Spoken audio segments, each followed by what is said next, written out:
आइए उसे आदर दे, उसे महिमा दे, उसे धन्यवाद दे।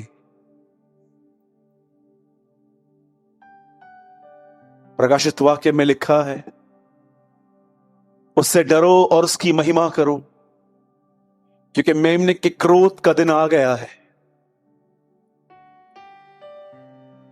Thank you Lord for this wonderful presence. Thank you Lord, हम आपकी शुक्रगुजारी करते हैं। आपने जो भी हमारे लिए आज तक किया है, आपने जितनी सपोर्ट हमें की है, हम उसके लिए आपको धन्यवाद देते हैं। हमें आशीष दे प्रभु। हमने बहुत पाया है, अब हमें देना सिखा। हम विश्वास करते हैं आपने हमारी दुआओं को सुना। सारी महिमा आदर आपको देते हुए हम इस दुआ को यीशु के नाम में मांगते हैं, आमीन। Thank you. आप सभी को जय मसीह की। 10-12 मिनट में हम परमेश्वर के वचन में आएंगे, लेकिन उससे पहले मैं एक महत्वपूर्ण बात जो मैं आपसे कहना चाहता हूं,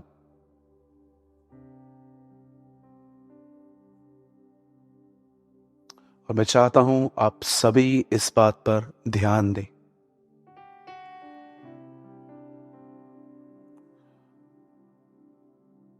जब मैं किसी व्यक्ति से मिलता हूं तो मैं बहुत उसके अभिषेक पे ध्यान देता हूं, और मैं ये भी जानने की कोशिश करता हूं कि इस आदमी ने ये अभिषेक पाया कैसे। बहुत सारे लोग इस बात का अर्थ नहीं रखते हैं अपने आप में, उनके लिए अभिषेक एक वर्ड है, पर वो ये बात नहीं जानते हैं जब कॉर्नेलियुस के घर में पतरस गया तो उसने उसका रहस्य बताया कि यीशु इतनी सामर्थ्य सेवा क्यों कर पाया। मैं आपको दिखाता हूं। सिर्फ एक वर्ड मैं आपके सामने रख रहा हूं, मैं चाहता हूं आप खोलिए मत, उसके बाद हम वर्ड में आएंगे। पंकज भाई, एक्ट्स ऑफ द अपोस्टल, प्रेरितों के काम, उसका 10:38 पतरस रिवील करता है कि यीशु अपने दिनों में इतना सामर्थ्य क्यों था, कि परमेश्वर ने किस रीति से यीशु नासरी का पवित्र आत्मा और सामर्थ से अभिषेक किया। वह भलाई करता और सबको जो शैतान के सताए हुए थे अच्छा करता फिरा, क्योंकि परमेश्वर उसके साथ। पतरस यहां पर रिवील करता है कि जीसस एक अनॉइंटेड पर्सन था। और जब मैं ऑनेस्टली स्पीकिंग, जब मैं लोगों से मिलता हूं और जब मैं देखता हूं कि उनके अभिषेक नहीं है, सच कहता हूं, अगर किसके ऊपर होता है तो मैं जानने की कोशिश करता हूं कि इन पर क्यों है, लेकिन जिस पे मैं नहीं देखता उसकी जानने की मैं कोशिश नहीं करता हूं, क्योंकि मैं बहुत अच्छे से जानता हूं कि क्यों नहीं है। आप जानते हैं क्यों एक व्यक्ति अपना अभिषेक खो देता है और उसके बाद आपको सिर्फ उसके मसीह जीवन में स्ट्रगल्स दिखते हैं। प्रेयर करने के लिए स्ट्रगल, दुआ करने के लिए स्ट्रगल, फास्टिंग करने के लिए स्ट्रगल, चर्च आने के लिए स्ट्रगल। कई बार हम कुछ जो चाहते हैं चर्च में हम सुन लेते हैं, यार ये तो होना चाहिए था, लेकिन है नहीं। और आप देखिए हम घर जाके वो सब काम हम प्रैक्टिकली नहीं कर पाते। जानते हो क्यों? क्योंकि आपने अभिषेक खोया है। और मैं आपको बताना चाहता हूं एक व्यक्ति अपना अभिषेक क्यों खो देता है, सिर्फ एक कारण से। जब वो व्यक्ति घमंडी बन जाता है। और आपको लगता होगा घमंडी वो होते हैं जो रास्तों पे लड़ते हैं, माफ नहीं करते हैं। जानते हो घमंडी व्यक्ति की पहचान किससे होती है? ये तो मतलब जो लड़ाइयां करते हैं, पीटते हैं, ये तो हाईएस्ट थिंग्स हैं, पर स्टार्ट कहां से होता है? आप देखिए, कई बार फरीसी कहते थे व्यभिचार मत करो, लेकिन यीशु ने उनको कहा मैं तुम्हें जड़ बताता हूं कहा कि। वो कहता है मन में भी मत करो, ये जड़ है। भले ही वो पलंग पे खत्म हो जाता है, लेकिन स्टार्ट तो माइंड से होता है। मैं आपको बताऊं घमंड की शुरुआत क्या है? घमंड की शुरुआत है कि आप जो भी कर रहे हो आप बगैर स्क्रिप्चर्स को चेक किए हुए कर रहे हो। That is pride. जब भी आप कुछ कर रहे हो, क्या आप ये चेक करते हो जो मैं कर रहा हूं, जो मैं कर रही हूं, क्या ये वचन में लिखा है? और अगर आपके लिए वचन थ्रो करने वाली चीज है, सब काम प्रभु से पूछ के करेंगे क्या? कुछ बढ़ ही नहीं पाएंगे। मैं आपको बोलना चाहता हूं, आपके अंदर घमंड ने जन्म ले लिया है। एक हम्बल व्यक्ति की पहचान जानते क्या होती है? भले ही उसे सब बातें क्रिस्टल क्लियर दिखती हैं, फिर भी वो कहता है वेट, मैं परमेश्वर से पूछूंगा। मुझे बहुत पसंद है यिर्मयाह की किताब में, जब वो लॉकअप में था तो एक व्यक्ति था जो लड़ाई करने के लिए जा रहा था। उसने एक भविष्यवक्ता से पूछा, मैं लड़ने जाऊं? बोला जा।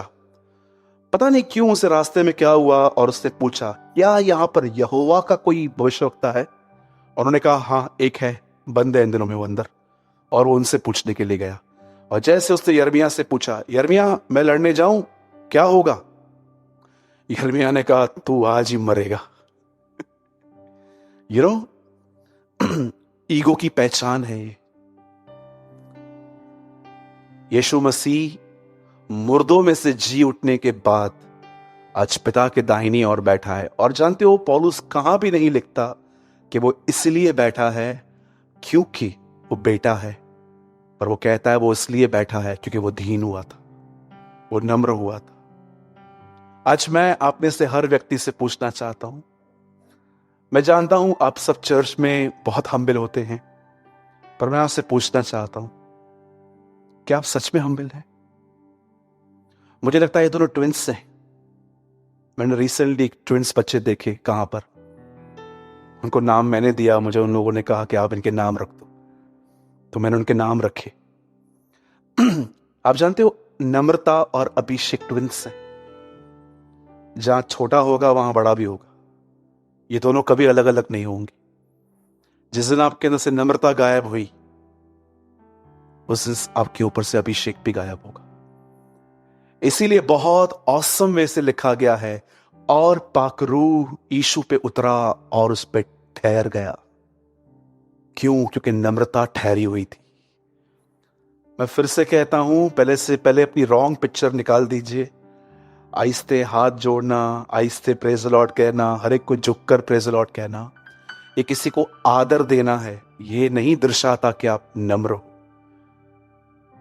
अगर आप मुझसे पूछोगे मूसा और यीशु में कितना फर्क है, तो मैं आपको कहूंगा, मेरी बहन, मेरे भाई, कोई कंपैरिजन ही नहीं है उन दोनों के बीच में। मूसा पृथ्वी से था, यीशु ऊपर से आया था। अगर आप मुझसे पूछोगे नम्रता और आदर में क्या अंतर है, जमीन आसमान का अंतर है। बोलो यीशु मसीह की।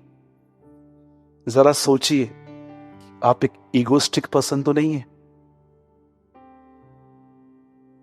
ईगो में 3 चीजें होती हैं, मुझे लगता है ये मिक्सचर है, मिश्रण है इनका। पहली चीज, कभी भी घमंडी व्यक्ति आपकी डांट नहीं सुन पाएगा। मुझ में भी है ये। मैं भी कई बार किसी को सुनता हूं, कुछ हद तक सुन लेता हूं, फिर मुझे लगता है अभी मैं भी नहीं, उठता है, फिर उसको मारता हूं, नहीं, और ये अच्छा है, टूट रहा है, वो टूटने दो। सेकंड थिंग, ईगो वाला व्यक्ति माफ करने के बाद भी आपकी बुरी बातों का अकाउंट अपने अंदर रखेगा। नेक्स्ट टाइम जब झगड़ा होगा ना, आप देखो, पुरानी सब बातें बाहर निकालेगा। इसको कहते हैं ईगो। पहले कौन थे? डांट। बोलो, पूछो बाजू देखो, डांट सुन पाते हो? ये नहीं सुन पाते हैं, इसके लिए आपके ऊपर अभिषेक भी नहीं है। सेकंड थिंग कौन सी?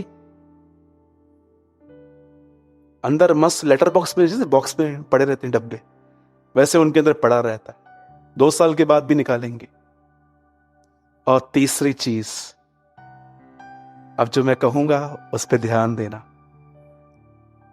इनको अपने आप को जस्टिफाई करना बहुत पसंद होता है। अगर इनके ऊपर थोड़ा भी ब्लैक डॉट, एक दिन एक टीचर ने एक व्हाइट बोर्ड पे एक ब्लैक डॉट पहन के सबने उसे पूछा, सबसे पूछा, बताओ तुम्हें क्या दिख रहा है? सबने कहा ब्लैक ब्लैक डॉट।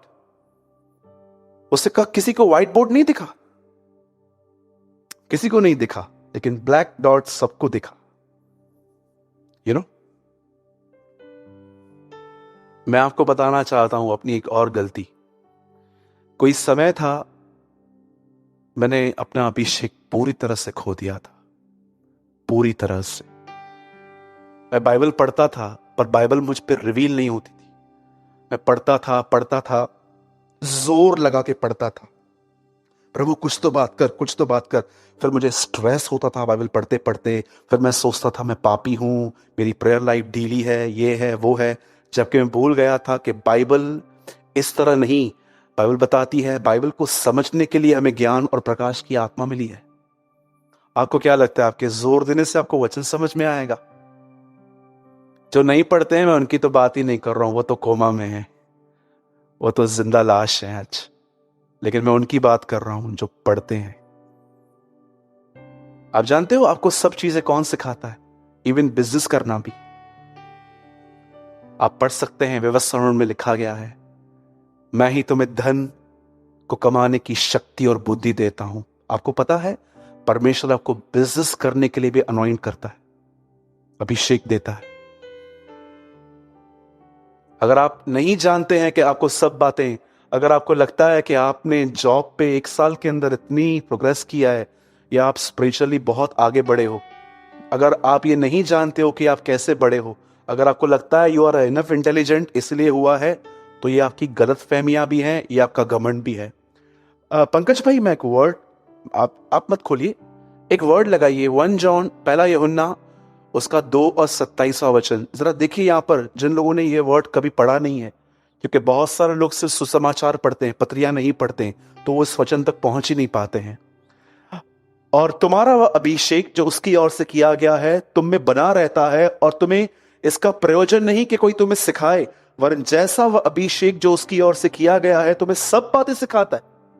यहां नहीं लिखा गया है कि परमेश्वर का वचन सिर्फ आपको प्रेयर, परमेश्वर का वचन और आपको सेवा करना, लिखा है वो तुम्हें सब बातें सिखाता है, सब बातें। मुझे आज भी याद है, जब मैं स्टार्टिंग के डेज में, जब मैंने गाड़ी ली थी एक्टिवा, मैं गाड़ी ऐसे जगह पे खड़ा करता था जैसे वो मेरे पिताजी की जगह है। कभी टेढ़ी, कभी ऐसे वैसे। कभी कभी लोग मुझे बोलते थे, अच्छे से लगाइए ना लोगों को आने जाने में, ओए। लेकिन जब प्रभु से पाला पड़ा, मैं आपको सच कहता हूं, आज वो मुझे गाड़ी भी टेढ़ी लगाने नहीं देता। बोलता है क्यों, सीधी लगा इसको।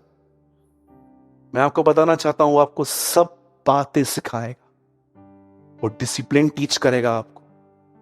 वो आपको सिर्फ दांत मांजना नहीं सिखाएगा, या बाल अच्छे से, क्योंकि बहुत सारे लोगों को लगता है वेल ड्रेस भी एक अभिषेक का फल है। परमेश्वर ने मुझे और अच्छा बाकी कुछ नहीं सिखाता।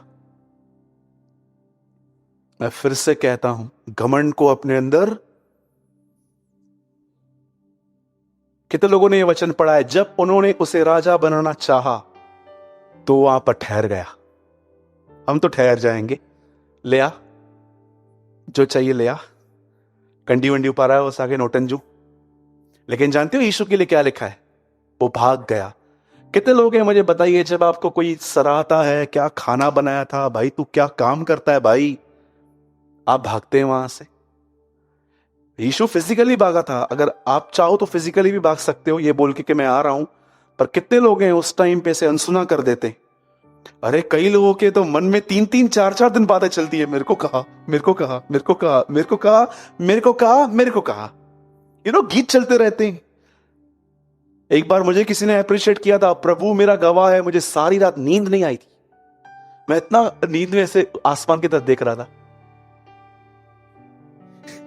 मैं अपने आप में हंस रहा था। किसी ने मुझसे पूछा, भाई रात भर आप सोए नहीं? बोला यार मैं बहुत खुश था। अपनी बड़ाई से इतना प्यार न करें, ठीक है? आप घर के एक अच्छे प्रबंधक हैं, आप घर पे कमाते हैं, गॉड ब्लेस यू, प्रभु आपको बहुत बरकत दे। पर कभी ये मत कहना मैंने बनाया है, हमेशा ये कहना मैंने मेहनत की, परमेश्वर ने मुझे फल दिया। आमीन।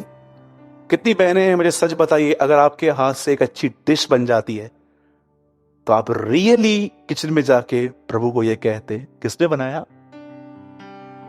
मैं तो नहीं हूं ऐसी अच्छी कुक। ओ, जिसे 5,000 मछलियां बनाई थी उसी ने बनाया। जीसस एक अच्छा कुक भी है। ट्रस्ट मी, मैं आपको बाइबल में दिखा सकता हूं। मुर्दों में से जी उठने के बाद लिखा है वो उनके लिए मछली पका रहा था।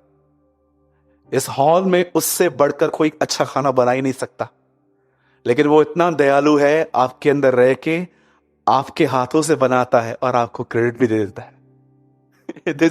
He is our Jesus. कितना महान है, उसकी एक आदत है।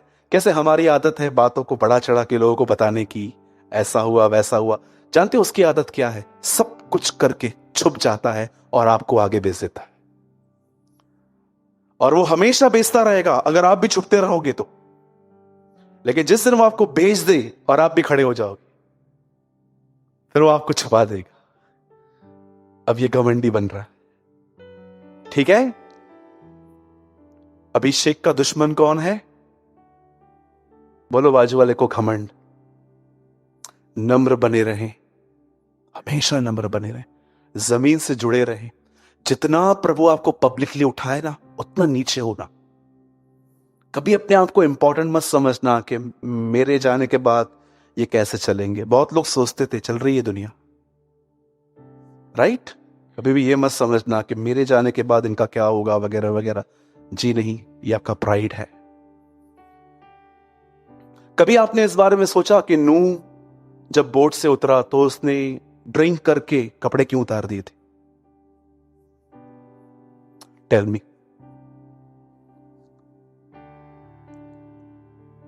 मुझे लगता है कहां न कहां नूह जब बोट से उतरा, उसे देखा कोई नहीं है, मैं ही जिंदा हूं, और प्राइड में आके उसे अपने कपड़े उतार दिए।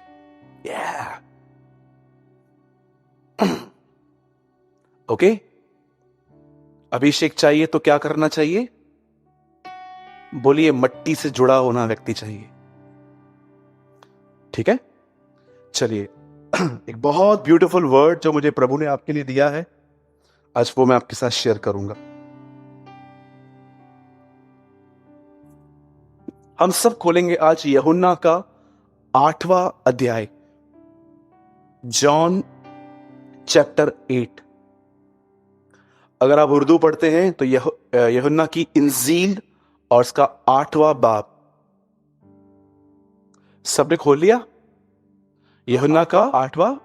और मैं चाहता हूं ब्रदर पंकज आप कोट कीजिए 8 वर्स 11, 11वां वचन।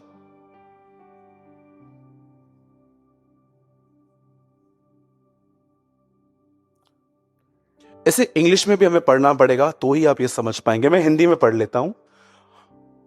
उसने, इट मींस यीशु ने कहा, हे सॉरी उस स्त्री ने कहा, हे प्रभु, किसी ने नहीं।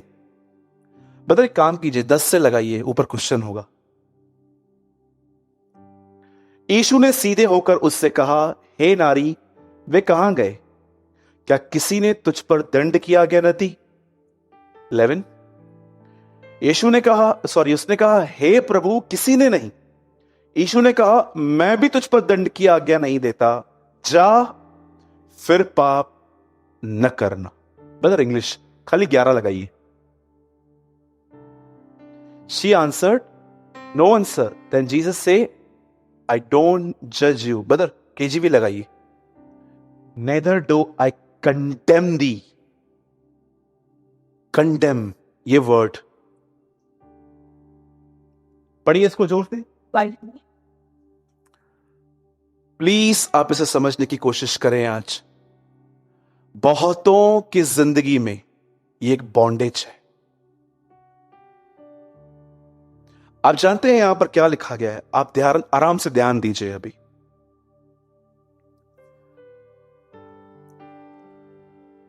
कितने लोगों ने इस अध्याय को एक बार अपने जीवन में पढ़ा है? यूहन्ना का 8 अध्याय आप सभी ने पढ़ा होगा। बहुत वेल फेमस स्टोरी है ये। बाइबल ऐसा बताती है, एक समय था जब इस पृथ्वी पर एक ग्रुप था जिसका नाम था फरीसी। और मैं आपको बताना चाहता हूं, इनकी एक जो बात थी बड़ी ही बुरी थी। आप जानते हैं ये ऐसे लोग थे जो एक परफेक्ट व्यक्ति में से भी कुछ गलत ढूंढने की कोशिश कर रहे थे। और मैं आपको बताना चाहता हूं, इस बात पे बहुत ध्यान दीजिए। ये ऐसे लोग थे अपने दिनों में जिनके पास पूरा ज्ञान था बाइबल का, पर फिर भी मैं आपको बताना चाहता हूं, यही वो लोग हैं जिन्होंने यीशु को सौंपा ताकि वो बलिदान किया जाए, क्रूस पे चढ़ाया जाए। अब मैं थोड़ी इनके लिए आज मैं स्टडी देना चाहता हूं और उसके बाद मैं नेचर ऑफ गॉड पे आऊंगा।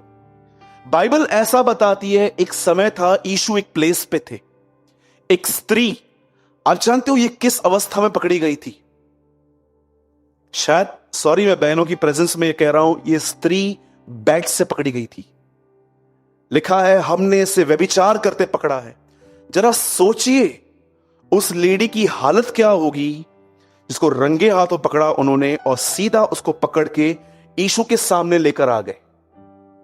और जैसे वो यीशु के उसको सामने लेकर आए और वो लोग उस पर दोष लगा के कहते हैं, प्रभु इसने पाप किया है और मूसा का नियम, हमें व्यवस्था कहती है कि ऐसों को पथराव करके मार दो। और जानते हो यीशु ने क्या कहा? ठीक है, तुम में से जिस किसी ने पाप नहीं किया है वही इस पे पहला पत्थर मारे।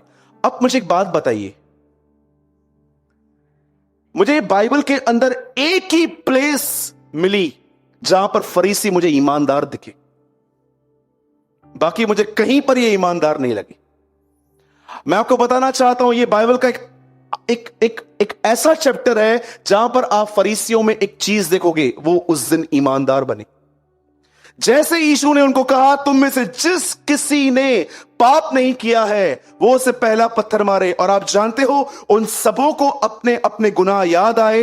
लिखा है छोटे से लेके बड़े तक सब वहां से चले गए। मैं आपसे एक बात पूछना चाहता हूं, क्या पवित्र आत्मा कई बार आपको यह कहता है कि जिस बारे में तूने इसे डांटा, क्या तू उस पर परफेक्ट है? बोलिए, आप में से यहां पर कोई है ऐसा? क्या आपने लाइफ में कभी एक बार पवित्र आत्मा से यह सुना है कि तू लोगों से इतना हार्ड है, तू कैसा है?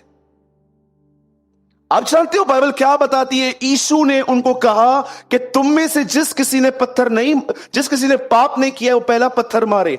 मैं आपको बताना चाहता हूं, उस लेडी को किसी ने नहीं मारा, सबको अपने गुनाह याद आए, सब वहां से चल दिए। और अंत में मैं आपको बताना चाहता हूं, एक व्यक्ति वहां था जिसे पत्थर मारने का पूरा हक था, और वो यीशु मसीह थे। और जब यीशु ने उससे पूछा, तुझे किसी ने न्याय नहीं किया, तुझे किसने मारा नहीं? जानते हो वो लेडी क्या कहती है? किसी ने भी नहीं। अब मैं आपको बताना चाहता हूं, हमारी हिंदी बाइबल में वहां पर वर्ड आया है दंड, लेकिन इंग्लिश में लिखा गया है कंडेम। आप जानते हो कंडेमिंग का मतलब क्या होता है? आप में से बहुत सारे लोगों के अंदर जानते हो करेज क्यों नहीं है? क्यों हमेशा आप अपनी प्रेयर लाइफ देखते रहते हो, आज कम ज्यादा कम ज्यादा। कई बार आप देखते हो मैंने बाइबल रीड नहीं की, कई बार आप देखते हो कि मैंने फास्टिंग नहीं की। आपने कभी देखा है शैतान वचनों को लेकर आपको कंडेम करता है, वचन को लेकर? और मैं चाहता हूं आज आप अपने अंदर परमेश्वर का चित्र बदलो कि वो कैसा है। मैं आपको शॉक करने वाली एक बात बताना चाहता हूं आज। हो सकता है यहां पर आप में से कुछ लोग जैसा परमेश्वर को समझते हैं वो परमेश्वर बिल्कुल वैसा नहीं है। यीशु मसीह क्यों शरीर में आया? ताकि वो परमेश्वर की एक सही पहचान दे सके। कई लोग सोचते हैं बदर यूहन्ना 3:16 में परमेश्वर ने अपना पुत्र दे दिया। क्यों दिया? आइए मैं आपसे एक सवाल पूछ रहा हूं, कितने लोगों ने यूहन्ना 3:16 पढ़ा है? जोर से बोलिए। परमेश्वर ने जगत से ऐसा प्रेम किया कि उसने अपना इकलौता पुत्र दे दिया ताकि जो कोई विश्वास करे। परंतु अब मुझे बताइए, परमेश्वर ने अपना बेटा इसलिए दिया ताकि पाप माफ हो कि इसलिए दिया कि तुम्हें अनंत जीवन मिले? बाइबल का ये ऐसा पैसेज है जहां पर लिखा गया है, मैं आपको थोड़ा इसको पैराफ्रेज करके बताता हूं। परमेश्वर ने अपना इकलौता पुत्र दे दिया ताकि कोई भी नाश ना हो, परंतु वो हर व्यक्ति परमेश्वर की सही पहचान रखे। अनंत जीवन का अर्थ क्या है? 17:3 यूहन्ना में लिखा गया है, अनंत जीवन यह है कि हम परमेश्वर को जानें। आप जानते हो अकॉर्डिंग टू बाइबल बगैर जाने मानना एक ब्लाइंड फेथ है।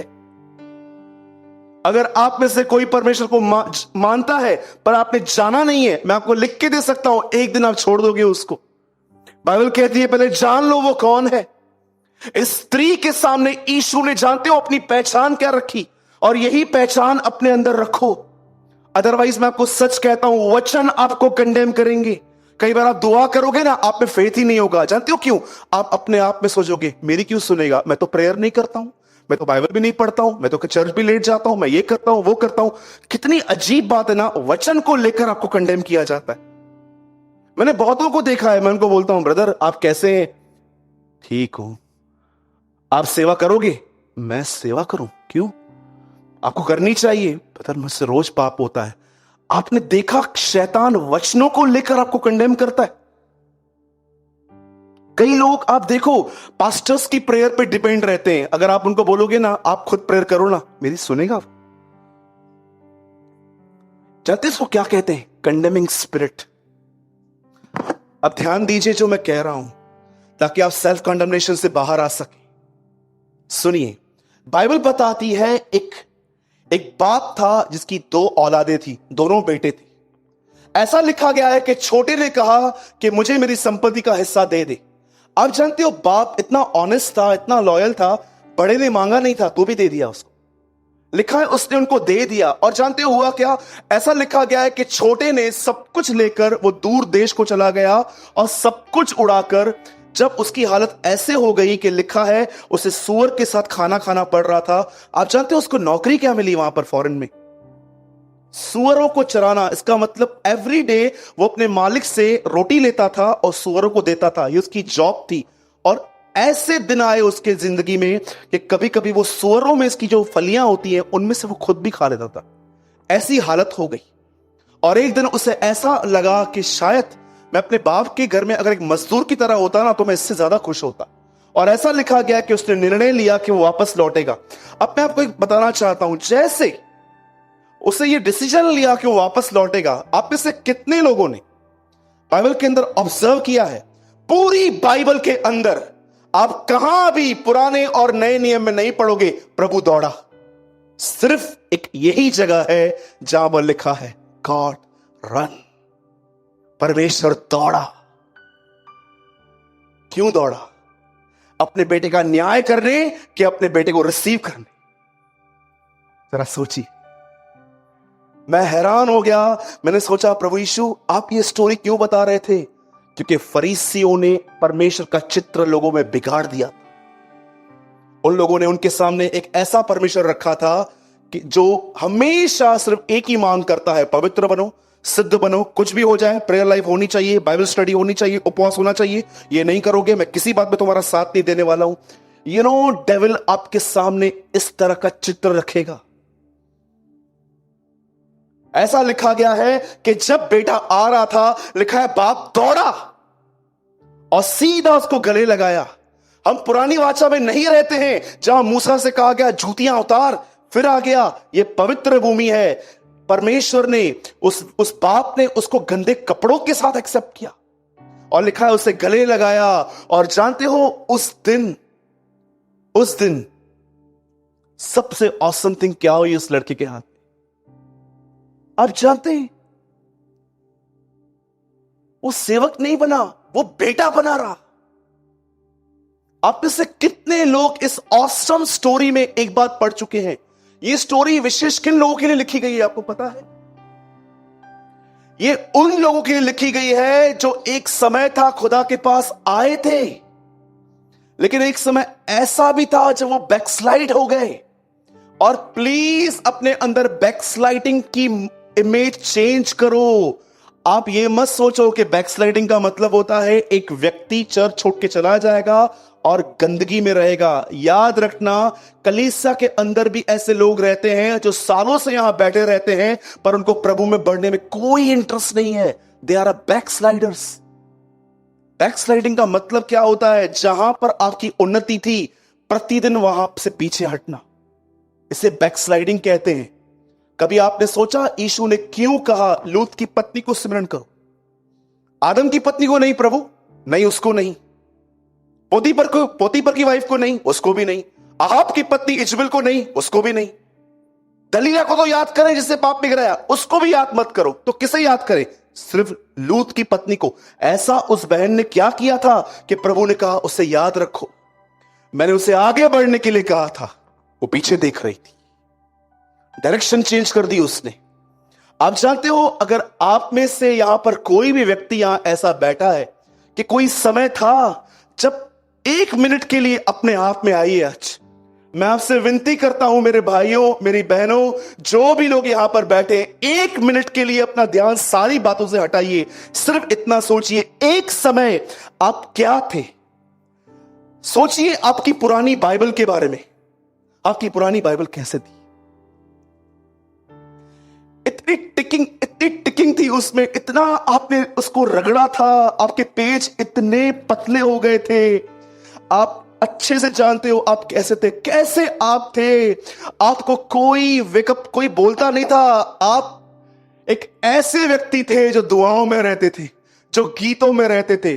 चर्च के अंदर किसी के साथ भी आपकी तालियां मैच नहीं करती थी। कोई ऐसा गाना, लेकिन आप कई बार जिस डायरेक्शन में आप वर्शिप करते थे, मीटिंग पूरी होने के बाद आप कहीं और थे। कहां गए वो दिन? Tell me. आज आप पैटर्न में आ गए। आज आपको लोगों की पड़ी है। कभी याद किए उस दिन जब आप कैसे थे? आप खुदा में कैसे थे? कितनी ज़ील थी? आप घर जाओ, अपनी पुरानी बाइबल निकालो आज जाके। पता नहीं आपने कहां कहां लिख के रखा है उसके अर्थ, ये इतनी आपकी बाइबल पतली हो गई है। सोचो उन दिनों को, आपकी दुआएं कैसे थी? आत्मा में दुआएं करते थे। अरे आपके कानों में हेडफोन्स पड़े रहते थे, आप दुनिया से वास्ता ही नहीं रखते थे। उपवास के लिए आपको बोलना ही नहीं पड़ता था। आप उपवासों में जिंदगी जीते थे। यीशु के लिए हर प्यारी चीज को पीछे फेंक देते थे। लेकिन एक समय आया आपके जीवन में, उस बेटे की तरह कुछ सामने आया। आप इंप्रेस हुए, आप अट्रैक्ट हुए, आपको पता तक नहीं चला, और आहिस्ते आहिस्ते आहिस्ते आप पीछे हो गए। और आज आप अपनी हालत देखो, आज आपकी कंडीशन क्या है। आप अच्छे से जानते हो, सूरज भाई मैं आपको सच बता रही हूं, मैं आपको सच बता रहा हूं। मैं यहां पर खड़ा हूं, मैं आपके सामने बैठा हूं, और मैं सच कहता हूं, मैं जैसे पहले था अब मैं वैसा नहीं हूं। बदल मैं एक्टिंग करता हूं। आज भी परमेश्वर आप में से हर एक को कह रहा है, कब वापस आओ। और मैं आपको बताना चाहता हूं, अगर आप वापस आओगे ना, वो आपको कंडेम नहीं करेगा, वो आपको गले लगाएगा, वो आपको हक करेगा। और याद रखना, जो कुछ आपने खोया था, अंगूठी दे देगा, आपको राइचियसनेस दे देगा, आपको जूते दे देगा, आपको सब लौटा देगा। और जानते हो उसके बाद क्या हुआ? जब वो बेटा अंदर आया, मुझे सबसे ऑसम थिंग स्टोरी में जानते हो क्या दिखती है, जो लिखी हुई नहीं है, लेकिन पवित्र आत्मा ने मुझे टीच की।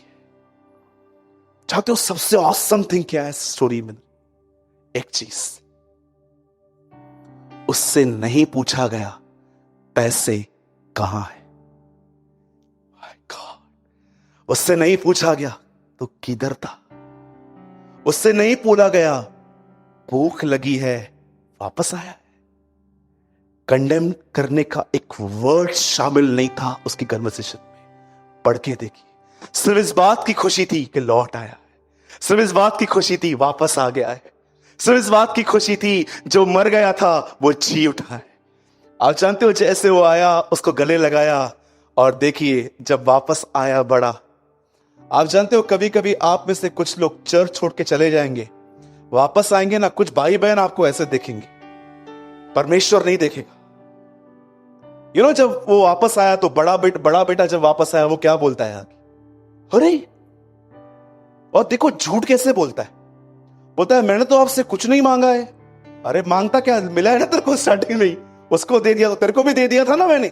लेकिन बोलता है मैंने क्या किया, और अपने भाई को कंडेम करता है, ये ऐसा है, ये ऐसा है। मैं आपको सच कहता हूं, जब भी आप लौटोगे ना, आपके चर्च के अंदर कुछ लोग आपसे ऐसा ही व्यवहार करेंगे।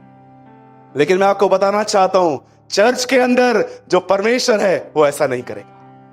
वो आपको गले लगाएगा, वो आपको चूमेगा, वो आपको प्यार करेगा, वो आपको दोष नहीं लगाएगा। लेकिन लिख के दे सकता हूं, जहां पर यीशु होता है उस कलीसिया में कुछ फरीसी भी होते, जो हमेशा आपके आने पर आपको धिक्कारेंगे। किधर गया था ये वो, जब ये आया तो उसने कैसे कंडेम किया उसको, ये तेरा बेटा। आपको पता हो उसने क्या कहा? ये तो वेश्याओं से मिलकर आया है, लिखा है बाइबल के अंदर। बोलिए बोलिए बोलिए, कहां लिखा है? इसको कहते हैं दूर बैठकर किसी के लिए कुछ भी सोच। क्या इसने एक बार उसको कॉल किया था, ऐसा वीडियो कॉल किया था अपने भाई को लड़कियों के साथ रहकर, भाई ये देख मैं डांस कर रहा हूं? इससे कैसे पता चला कि ये वैश्यावृत्ति में था? ऐसा लिखा गया कि उसने अपना पैसा कुकर्म में उड़ाया, वैश्यावृत्ति का नाम तक नहीं लिखा है। आप जानते हो कभी कभी कुछ लोग बिल्कुल ऐसे ही होते हैं, उनको आपके लिए कुछ पता भी नहीं है, घर पे बैठ के आपके लिए अपनी विचारधारा बना दे कि ये है ही ऐसे, ये है ही ऐसे, ये है ही ऐसे। चलो भैया मुझे बताइए, अब सब यहां देखिए, बताइए बड़े को कैसे पता चला छोटा वापस आया? कमान बोलिए बोलिए बोलिए। आपको पता है उसने अभी तक इसको देखा नहीं है। आवाज आ रही थी, आवाज आ रही थी, अचानक वो गया, वहां पर गाना चल रहा था, rock and roll rock and roll, वहां पर गाना चल रहा था, और उससे देखा ये आवाज कहां से आ रही है। मैं बिलीव करता हूं जब ये वहां पर गया होगा और अगर से अपने बाप को भाई को देखा भी होगा ना, मुझे ऐसा लगता है वो डांस कर रहा था। ये डांस नहीं है, ही एंजॉयिंग हिज फादर्स लव। वो अपने बाप के प्रेम में जश्न मना रहा था। मसीह जीवन खुद को कंडेम करने में नहीं है, पिता के प्रेम में बने रहने में, उसके प्रेम में बने रहने के लिए। मैं आपको बताना चाहता हूं, लिसन वेरी केयरफुली, अब जो मैं कह रहा हूं, किसी दिन प्रेयर मिस हो गई और किसी ने आपको कहा मेरे लिए प्रेयर करो, तो जानते हो डेविल आपके कानों में क्या कहेगा? तूने की है। किसी दिन आप बाइबल मिस कर दोगे और चर्च में वचन चलता है, बाइबल रीड करो, पतले से आवाज में कान में आपको आके कहेगा तू घटिया है। कई बार आपको बैप्टिज्म के नाम पे भरमाएगा। उस समय, जिस समय ये बातें आई, उस समय ये चित्र रखो अपने अंदर, शैतान तू झूठा है, मेरा बाप मुझसे प्रेम करता है, ही लव्स मी। मैं आज एक ऑसम स्टोरी पढ़ रहा था बाइबल के अंदर, योना को कितनी लाते मारी प्रभु, जा जा। आपको पता है योना क्यों नहीं जा रहा था नीनवे को लोगों को प्रचार करने?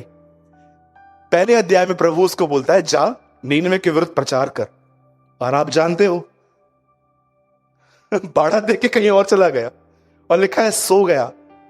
दूसरे लोग आके कहते हैं उठ तू भी दुआई दे, पूरा जहाज हिल रहा है।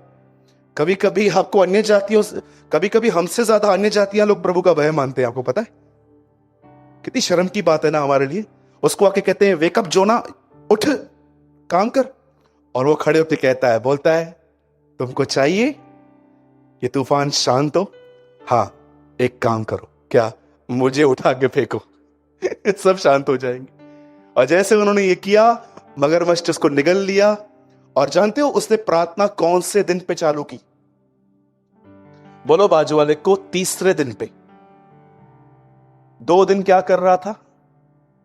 मुझे लग रहा था रास्ते ढूंढ रहा था निकलने के, और जब देखा नहीं है तब आ गया घुटनों पर। ये गंदी हैबिट है मसीहों के लाइफ में। सब करने के बाद जब देखेंगे ना कुछ रास्ता नहीं है, पास्टर जी किधर हो? मैं इधर ही हूं, आ रहे हो 2 मिनट? क्या काम था? दुआ करवानी थी। क्यों? आपके पास नहीं है? आपके पास जुबान नहीं है? मैं खिलाफ नहीं हूं उसके, मैं खिलाफ हूं कि आपने सारे रास्ते निकालने की कोशिश की, फिर खुदा को ढूंढा। कितना गलत है ये। और आप जानते हो जब योना ने प्रार्थना की और फिर प्रभु ने लिखा है मगरमच्छ ने उसको निगल लिया, जैसे उसको बाहर फेंका, बताइए वो कहां था? सीधे नीनवे में, और उसे प्रचार किया। प्रचार करने के बाद लिखा है जोना मस्त पहाड़ पे से बैठ गया। मुझे लगता है चश्मा वश्मा लगा के, गोवा जाते हैं तो लोग ऐसे ऐसे बेड पे सो जाते हैं उधर, ऐसे करके, ऐसा लगता है ऐसे सो गया होगा। तो छतरी वतरी लगा के आराम से देखो अभी क्या होगा। और लास्ट में जिस पेड़ के नीचे वो था, वो पेड़ ही प्रभु ने सुखा दिया, और प्रभु को बोलता है मुझे मार दे।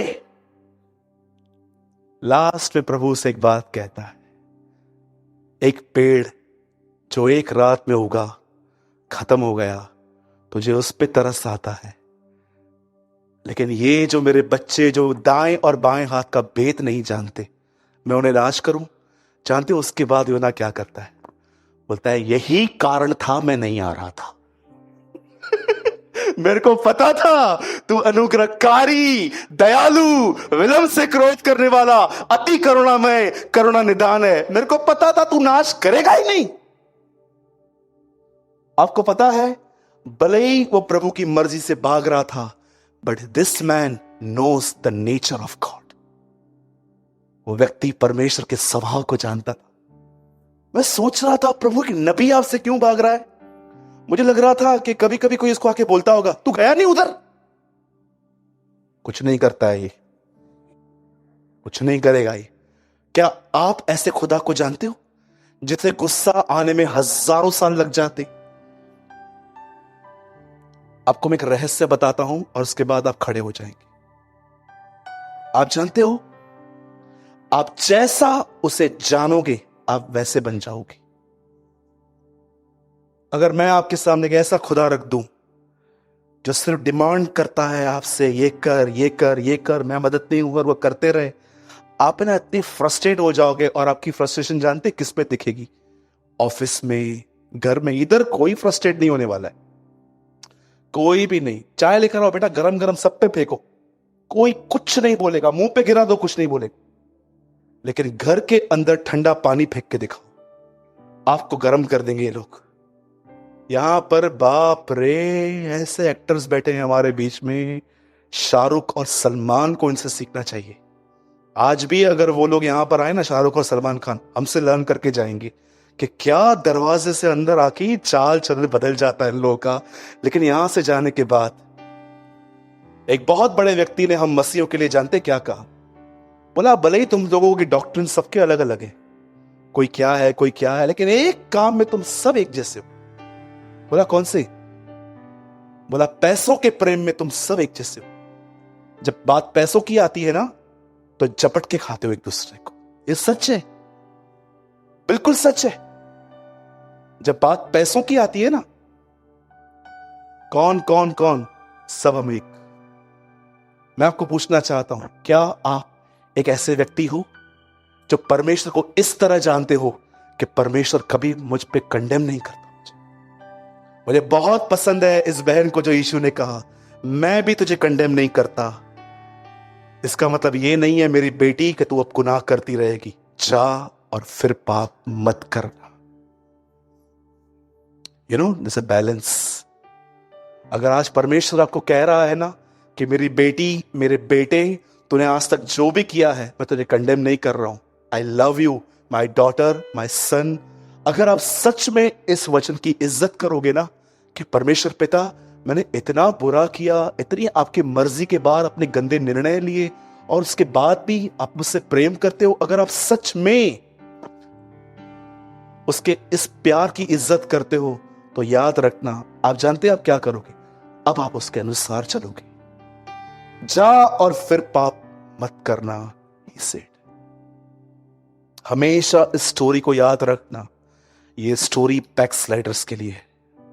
एक ऐसा बेटा जो कई साल तक उसके साथ रहा, जब वो छोड़ के गया, गंदा होके आया, बाप ने उसे कंडेम नहीं किया, उसे गले लगाया, उसकी वस्तुएं लौटाई दी, और ऐसा लिखा गया है, अब वो परमेश्वर के प्रेम में जी रहा था।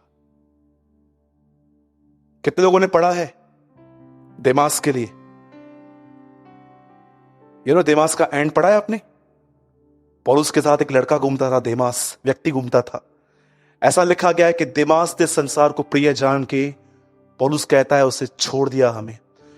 एक व्यक्ति कोई समय था खुदा के करीब था, उसका एंड लिखा गया है। क्या गुमराह पुत्र के लिए लिखा गया है? वो फिर से लौट गया। कभी नहीं लिखा, कभी भी नहीं। केन के बच्चों के लिए लिखा गया है। बहुत लोग केन को जानते हैं, उनके बच्चों को नहीं जानते। केन के बेटे ने कितनी शादियां की थी, और उन्होंने ही पहली बार म्यूजिक की रचना की थी, बाइबल में लिखा गया, पाइप्स बजा रहे थे वो लोग, अपने लिए किया उन्होंने। बाइबल किससे नहीं छुपाती, हर काम प्रकट है। जो चलता था उसके लिए भी लिखा है, जो छोड़ के गया उसके लिए भी लिखा है, पर गुमराह पुत्र के लिए कहां नहीं लिखा गया है कि वो दोबारा गंदे कामों में लौटा, उसने अपने पाप के प्रेम की इज्जत की। अगर आज आपको ऐसा लग रहा है कि ब्रदर जब मेरी प्रेयर नहीं होती, मेरी बाइबल रीड नहीं होती तो डेविल मुझे कंडेम करता है, मैं आपको बताना चाहता हूं, it's devil, it's 100% devil, not Jesus. और प्लीज अगर आप कभी भी चर्च के अंदर ऐसे एल्डर्स से मिलो जो आपके दोबारा आने पर आपको वेलकम नहीं कर रहे हैं, आपको कंडेम कर रहे हैं, मैं आपको बताना चाहता हूं, ऐसों के साथ संगति करने की कोई जरूरत नहीं है। दूर रहिए इन लोगों से, मैं भी दूर रहता हूं, और उनके साथ संगति कीजिए जो आपको वेलकम करते। और मैं आपको कहना चाहता हूं, यीशु मसीह के नाम से, खुदा कभी आपको कंडेम नहीं करेगा, वो 100 बार आपको वेलकम करेगा, वो हमेशा आपको वेलकम करेगा। His love is so welcome, वो हमेशा आपका स्वागत करेगा। कितने लोग हैं जिनको आज थोड़ी परमेश्वर का सही चित्र मिला कि मेरा खुदा कौन है? मैं फिर से कहता हूं बंद करने से पहले, वो वचनों का उपयोग करेगा आपको कंडेम करने के लिए। आदम को उसने ये नहीं कहा था फल खा, जानते हो पहली चीज उसको क्या कही? क्या सच है? प्रभु ने कहा है कोई फल मत खाना। जानते हो यीशु को क्या कहता है? लिखा है, अपने आप को ऊपर से नीचे गिरा, वो वर्ड को लेकर आपको बरमा सकता है। अगर आपको लगता है ना कि आप एक ग्रेट थियोलॉजियन हैं, तो मैं आपको बताना चाहता हूं, आपसे बड़ा है वो। कई बार आपको तो पता भी नहीं होता है, बीमार होते टाइम कौन सा वचन बोलना चाहिए, उसको तो वो भी मालूम पड़ता है कि कौन सा वचन कहां फिट होता है। इसीलिए परमेश्वर हमेशा आपसे प्रेम करता है, और उसके प्रेम का आदर करें।